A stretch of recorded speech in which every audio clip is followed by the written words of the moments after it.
Right. And a dog.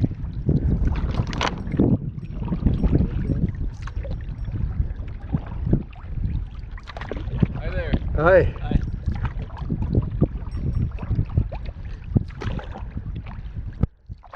Good trip. Thank you.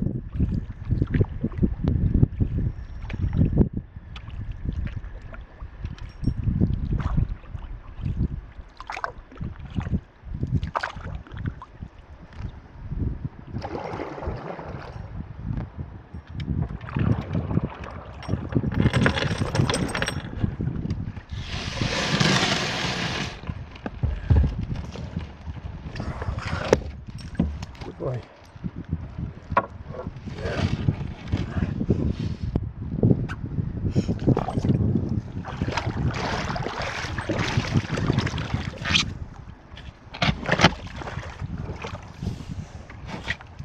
And here's the landing. It's a nice sandy, gravelly type landing.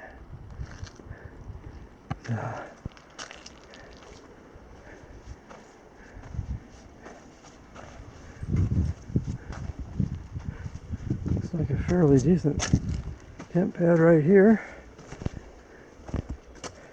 Maybe a little bit prone to pooling.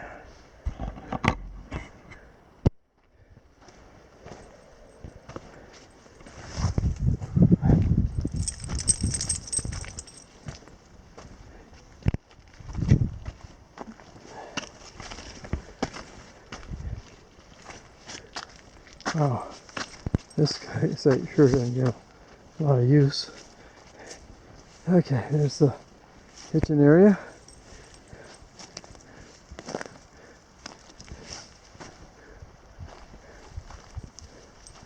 Quite a big area for tents here, but it's very sloped.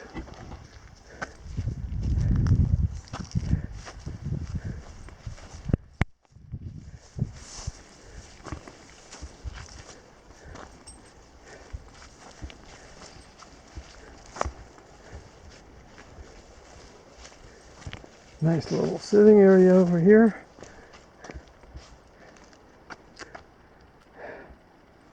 Yeah, we call this home. Of course, we don't have much choice.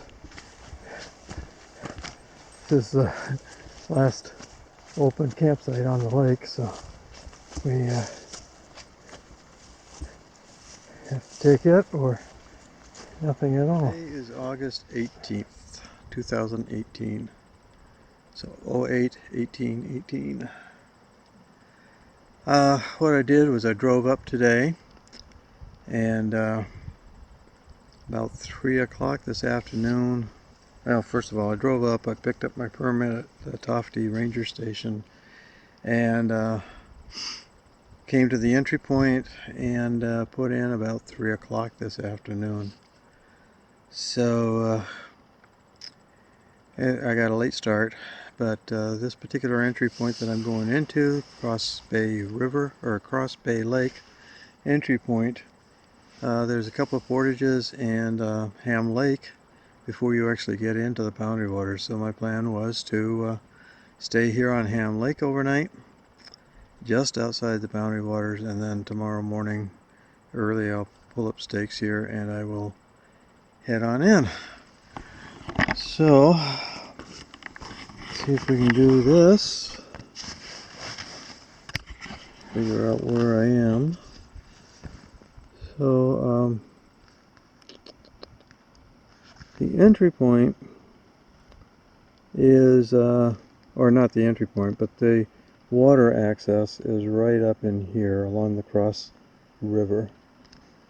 So there's a short paddle from there on down to this 50 rod portage here that just connects, well, there's rapids in through there, so it bypasses the rapids on the river. That 50 rod portage is quite steep. It has a quite steep stretch that kind of flattens out, then another steep stretch, and etc. And then it ends up with a little bit of a downhill at the end of it. So then after the 50 rod portage. There's another short paddle and a 40 rod portage, again around some rapids. This particular case, not only is it 10 rods shorter than the 50 rod, but it's also, there's a lot of boulders at the beginning, but after that it's a fairly level, a little bit of uphill, but not much, and a really nice landing at the upstream end of the portage. From there I paddled into Ham Lake. This campsite was taken, this campsite was taken, this one was taken, this one is empty. So that's where I ended up for the night, is on that campsite there. Tomorrow morning I'm going to come down, do this 24 rod portage, and then come further along the river. So I'll be coming down, and eventually I'll get into the Boundary Waters. And this down here is Cross Bay Lake. So that's my entry point. It occurred to me that I seldom, if ever, show you the campsite after I'm all set up. So let me do that. Sam's drinking water from the boat landing. As you can see, I've removed the canoe now. And I always show you the campsite before we set up, but I hardly ever show you once it's set up. So here's the canoe, leaning up against a couple of cedar trees. And here's my tent, all set up.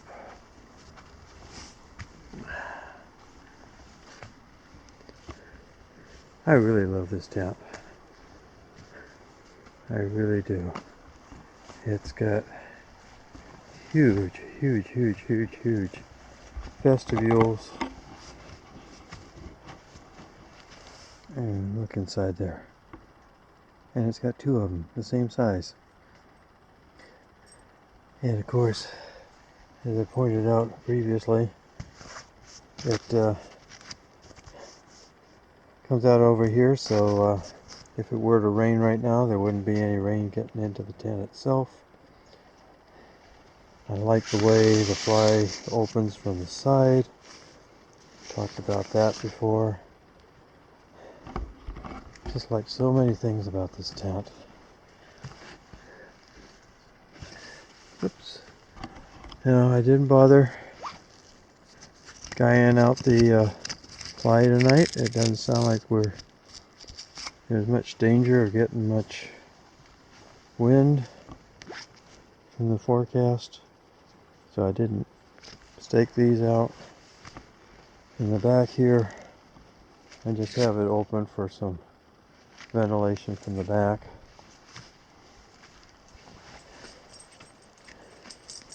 I forgot to open up my top vents here. There we go. But I still, after all the use I've had of this year, I love it. I very much love it. I was kind of worried that it'd be a little bit too dark inside, but I find that the light comes in pretty well. It's not sunny bright like my other tent was, my Apex, but it's still bright inside. And yeah, it's not as dark from the inside as it is from the outside. If that makes any sense. Here's the kitchen area. A few of my things sitting all around there. I've decided not to set up a tarp tonight. There's supposed to be an isolated chance, or a slight chance of an isolated thunder shower tonight. It's supposed to be clear tomorrow. So I decided that I wouldn't set up a tarp. And so, I mean, if it rains in the middle of the night, it's no big deal. And I couldn't really find a good place to set it up anyway. I was thinking between that tree there and that tree there. If I had to, I could make it work, but it's not ideal. And like I said, it doesn't sound like it's all necessary either.